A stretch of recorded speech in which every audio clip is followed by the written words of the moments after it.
मित्रों, एक पक्षी के 3 प्रश्न। पहला प्रश्न, दुनिया में स्त्री अधिक है या पुरुष? दूसरा प्रश्न, दुनिया में लोग जन्म अधिक लेते हैं या मरते हैं? तीसरा प्रश्न, दुनिया में मूर्ख अधिक है या बुद्धिमान? जय श्री कृष्णा दर्शक बंधु, स्वागत है आप सभी दर्शकों का एक बार फिर से कथा सागर बैरमन यूट्यूब चैनल में। सज्जनों, आज का वीडियो बहुत ही महत्वपूर्ण होने वाला है, जिनमें इन तीनों प्रश्नों का उत्तर इस कहानी के माध्यम से बताया गया है। आपसे निवेदन है कि इस ज्ञानवर्धक कहानी को ध्यानपूर्वक सुने। दर्शक बंधु, किसी नगर में एक राजा की बहुत सुंदर रानी थी। राजा अपने रानी से बहुत प्रेम करता था। एक दिन रानी अपने सखियों के साथ छत पर बैठी हुई थी। तभी अचानक किसी पक्षी ने रानी के सिर पर बीट कर दी। यह देख रानी को बहुत गुस्सा आया। इतनी सी बात पर रानी रूठकर कोप भवन में चली गई। जब यह खबर राजा को मिली कि उसकी रानी किसी बात पर रूठकर कोप भवन में चली गई है, तो राजा कोप भवन में रानी के पास पहुँचे और रानी से रूठने का कारण पूछा। तब रानी ने कहा, महाराज, आज मेरे सिर पर किसी पक्षी ने बीट कर दी है। मुझे बहुत बुरा लगा और जब तक आप उस पक्षी को मृत्यु दंड नहीं देंगे तब तक मैं अन्न जल ग्रहण नहीं करूंगी।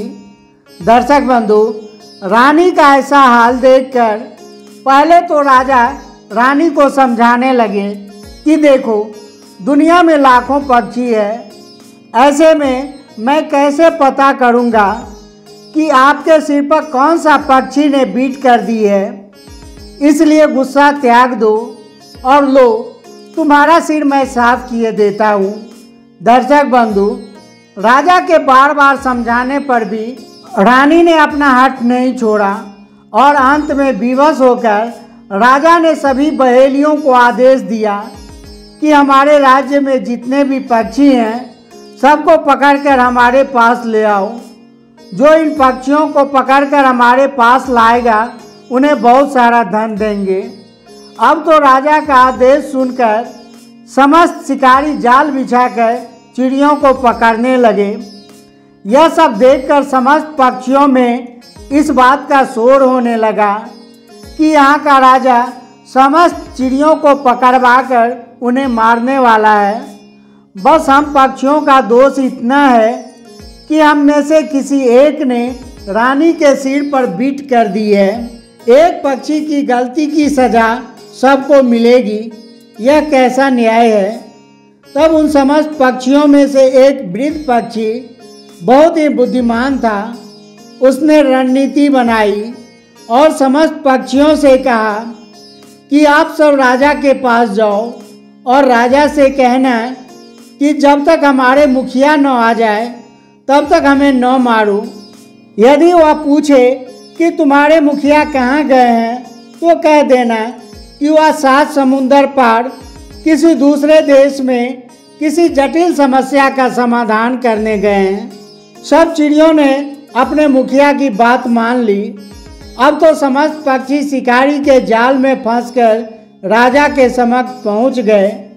राजा ने उनसे कहा, हे पक्षियों, तुम में से किसी एक ने हमारी रानी के सिर पर बीट कर दिया है, इसलिए हम अपनी रानी को खुश करने के लिए आप सबको मारने का आदेश देते हैं। क्या हमारे राज्य के समस्त पक्षी यहाँ आ चुके हैं?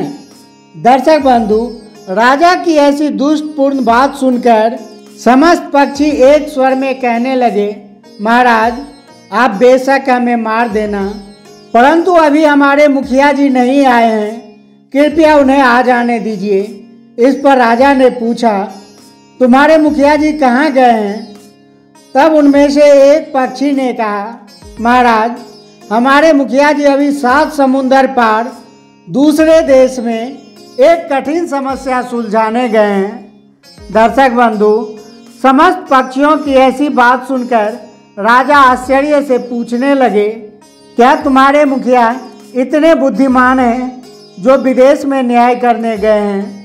तब तो हमें जरूर इंतजार करना चाहिए।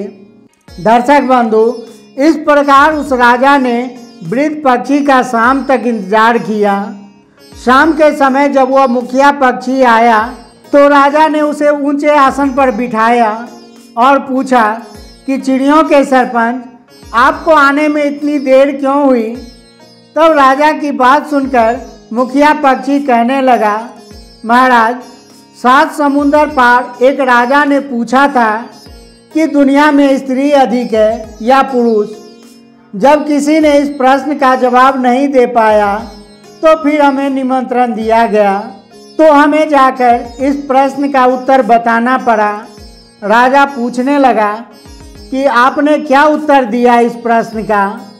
मेरे ख्याल से तो दुनिया में पुरुष ही अधिक हैं। मुखिया ने जवाब दिया, नहीं महाराज, संसार में स्त्रियां अधिक है। राजा पूछने लगे कि आपने किस आधार पर बताया कि संसार में स्त्रियां अधिक है? मुखिया पक्षी बोला, महाराज, संसार में जो पुरुष अपनी स्त्री की बात मानकर निर्दोषों की हत्या करता है, ऐसा अधर्मी पुरुष केवल निंदा का ही पात्र नहीं होता, बल्कि वह स्त्री के समान ही माना जाता है। दर्शक बंधु, मुखिया पक्षी की बात सुनकर राजा सोच में पड़ गए कि मैं आज अपनी रानी के कहने पर निर्दोष पक्षियों को मारने जा रहा हूँ। इसका मतलब मैं भी स्त्रियों के गिनती में आ जाऊंगा। यही सोचकर राजा ने उन सभी पक्षियों को आज़ाद करवा दिया। चिड़ियों को बहुत प्रसन्नता हुई। इधर जब रानी को पता चला कि महाराज ने उन चिड़ियों को पकड़वा कर मारने की बजाय उन्हें छोड़ दिया है, तो रानी ने फिर से अन्न जल त्याग कर दिया और राजा से कहा, जब तक आप उन्हें मृत्यु दंड नहीं देंगे तब तक मैं अन्न जल ग्रहण नहीं करूंगी। दर्शक बंधु, अपनी रानी को प्राणों से ज़्यादा चाहने वाला राजा अपने मन में फिर से विचार करने लगा। वह अपने वचन से फिर गया और अगले दिन उसने शिकारी से कहकर फिर से समस्त चिड़ियों को पकड़वा लिया और सबको मारने का आदेश कर दिया। पहले की तरह पक्षियों ने फिर वही बात कही, महाराज, हमारे मुखिया को आ जाने दीजिए, उसके बाद आप हमें मार देना। राजा कहने लगा, तुम्हारा मुखिया आज कहाँ गया है और वह अभी तक क्यों नहीं आया? चिड़िया ने कहा, महाराज, हमारे मुखिया जी आज पहाड़ी के उस पार जो देश है वहाँ किसी बात का निर्णय करने गए हैं, वे आते ही होंगे। दर्शक बंधु, कुछ समय बाद मुखिया पक्षी भी आ गया। उसे देखकर राजा ने कहा, कहो जी, इतनी देरी से आने का क्या कारण है? तब वह वृद्ध पक्षी कहने लगा, महाराज, आज मैं चीन देश गया था। वहाँ की न्याय पंचायत सिर्फ एक प्रश्न पर अटकी हुई थी जिसका उत्तर किसी के पास नहीं था, इसलिए वहाँ के राजा ने मुझे आमंत्रित किया था। तब मैं ही जाकर उस प्रश्न का उत्तर दिया। प्रश्न यह था कि संसार में कितने प्राणी पैदा होते हैं और कितने मरते हैं। राजा ने कहा, मेरे हिसाब से पैदा होने वालों की संख्या अधिक होगी और मरने वालों की संख्या कम होगी, परंतु आपने क्या जवाब दिया? वह वृद्ध पक्षी कहने लगा, महाराज, मैंने बताया कि संसार में लोग मरते अधिक हैं। राजा ने पूछा, वह कैसे? तब वह वृद्ध पक्षी कहने लगा, महाराज, जो राजा सही फैसला सुनाकर और किसी के बहकावे में या लोभ में आकर अपने निर्णय को बदल देता है, वह अपने वचन से पलट जाता है। ऐसा व्यक्ति जीवित होकर भी मरे हुए के समान है। ऐसे व्यक्ति की चारों तरफ निंदा होती है। वृद्ध पक्षी का जवाब सुनकर राजा फिर सोच में डूब गया कि ऐसा राजा तो मैं ही हूँ, जो रानी के प्रेम में अंधा होकर अपने वचन से फिर गया हूँ। मैं निंदा का पात्र नहीं बनना चाहता। ऐसा विचार करके राजा ने उन समस्त पक्षियों को मुक्त करवा दिया। सारे पक्षी खुशी खुशी अपने स्थान को चले गए। इधर जब रानी ने सुना कि महाराज ने आज भी चिड़ियों को दंड नहीं दिया, तो उसने महाराज को बताया कि वह आज आत्महत्या कर लेगी। या तो राजा उसकी मांग पूरी करे या वह आत्महत्या कर लेगी। अब तो बेबस राजा धर्म संकट में फंस गया। वह सोचने लगा, अब क्या करूं? काफी सोच विचार कर राजा ने अगले दिन फिर सभी पक्षियों को पकड़वा लिया। फिर से वैसा ही हुआ। मुखिया पक्षी फिर विलंब से आई। राजा ने उसके विलंब से आने का कारण पूछा तो वृद्ध पक्षी ने बताया कि आज वह बहुत ही महत्वपूर्ण विवाद को सुलझा कर आ रहे हैं। उसने कहा कि किसी राज्यसभा में इस बात पर विवाद था कि दुनिया में मूर्ख अधिक है या बुद्धिमान। राजा कहने लगा, इसमें कौन सी बड़ी बात है? दुनिया में बुद्धिमान तो बहुत अधिक हैं, मूर्ख तो एक दो ही होंगे। आपने भी यही बताया होगा। तब वृद्ध पक्षी कहने लगा, नहीं महाराज, मैंने बताया कि संसार में मूर्ख अधिक हैं, क्योंकि जो पुरुष अपनी बुद्धि और विवेक से काम नहीं करता उनके निर्णयों में दूसरे की इच्छा शामिल होती है। धर्म अधर्म को जानबूझकर जो बुद्धि और विवेक से निर्णय नहीं करता, जो एक की रक्षा के लिए लाखों की जान लेना चाहता है, वह मूर्ख ही तो होता है। आपके दरबार में भी सभी बुद्धिमान व्यक्ति आपकी हाँ में हाँ मिलाता रहता है। यह सभी मूर्खों की श्रेणी में आते हैं। आपके इस फैसले पर आपका विवेक काम नहीं कर रहा है। आप जो कुछ कह रहे हैं सिर्फ अपनी रानी के कहने से कर रहे हैं, इसलिए आप महामूर्ख हैं। इसलिए हे महाराज, दुनिया में मूर्खों की संख्या अधिक है। दर्शक बंधु, पक्षी के जवाब सुनकर राजा का जमीर जाग उठा और उसने निश्चय किया कि रानी मरे या जिंदा रहे, मैं निर्दोष पक्षियों को नहीं मारूंगा। राजा ने सभी पक्षियों को आज़ाद करवा दिया। दर्शक बंधु, सारे पक्षी खुशी खुशी अपने स्थान को चले गए।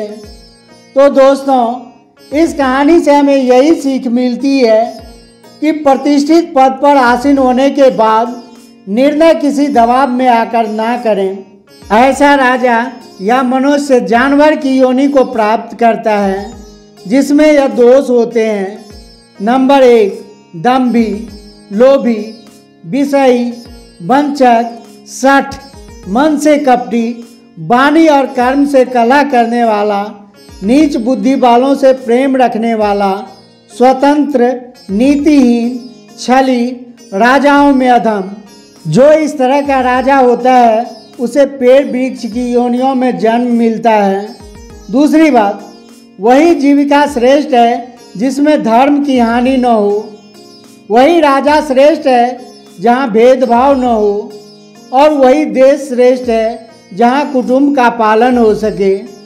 दर्शक बंधु, यदि यह वीडियो आपको पसंद आई हो तो वीडियो को लाइक करना, शेयर करना और चैनल को सब्सक्राइब करना। आप सभी दर्शक बंधुओं का बहुत बहुत धन्यवाद। फिर मिलते हैं इसी तरह के शिक्षाप्रद ज्ञान चर्चा के साथ।